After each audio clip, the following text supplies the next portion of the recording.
Hello fellow Sagittarians, and many thanks for tuning into my channel. This is a love reading for those who have Sagittarius as their sun, moon, rising, or Venus sign. During this reading, I will pull cards on your current situation, blocks to love, and then some advice. If this isn't your story, I encourage you to check into my future reading to see if it comes up then. If you enjoy this reading, then please like and share this video with friends and subscribe to my channel.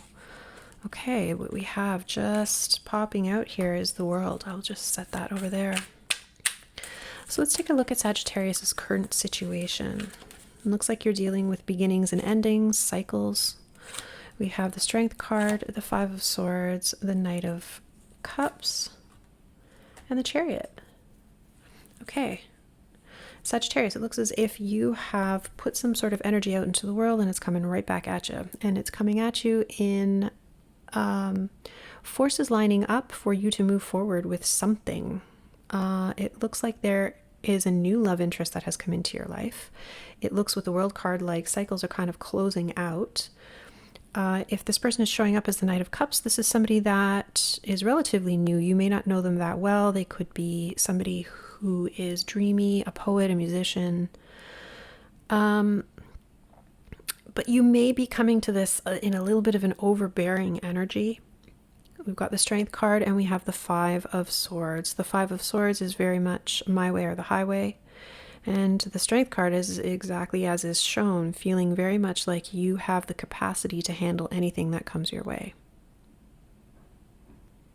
Okay, this is your current situation.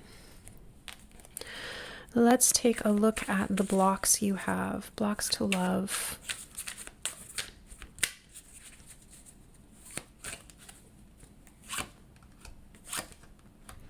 The Sun, the Seven of Swords, and the Six of Wands. So your block is showing up here as a very difficult decision that you are having great pains in making. It's something that might be so painful for you, you can't really look at it. It's put you in a state, not making this decision, has put you in a state of depression. There is some sort of lie here that is flanked by victory and ultimate happiness. So it feels a lot like you are living some sort of life or in a particular situation where you have to lie in order to maintain some sort of victory or happiness. Or you're having to lie now for the sake of what will come into the future. But your block has to do with some sort of self-serving, dishonest energy, and this could be you or it could be somebody else. Light could have been shone on this, and this caused some sort of a victory. But the obstacle that is presented here pertains to your state of being. Your inability to make a decision about this particular scenario has left you feeling very unsatisfied with the situation. So it could be the case that somebody has come in and is overbearing and you're having to kind of smile even though you're not okay with how strong this person is, or you're accepting somebody new into your life and really taking off with it, but you feel like it needs to be your way. And that somehow relates to this the Seven of Swords energy, this state of depression. This kind of sings to me a little bit about people who become unhappy and they don't like the fact that other people around them are happy. Let's hope that you're not falling into that, Sag. That can be a very overbearing energy.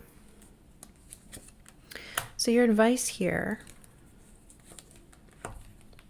the Seeker, your advice here is to acknowledge the fact that you are in a liminal space between where you were and where you're going, right? The world, as I said at the beginning, is about beginnings and ends of cycles, right? And all those cycles kind of overlap. You don't have the same beginning and endings of cycles in every relationship, right? Some will be beginning while some are ending, and some will be in cycles for 15, 20 years.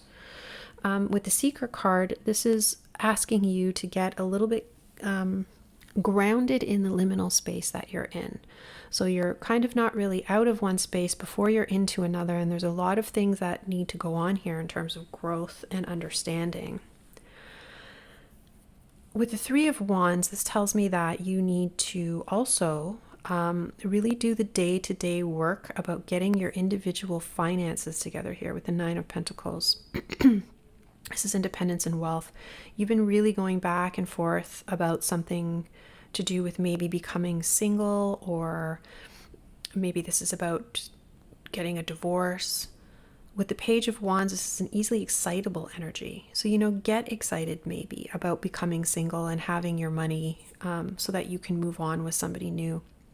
But it looks very much like there's something existing in here that is an overbearing energy. It's something you have to keep a secret, which is this victory, and it's putting you in a state of depression because you can't be open about something it is you're thinking and feeling.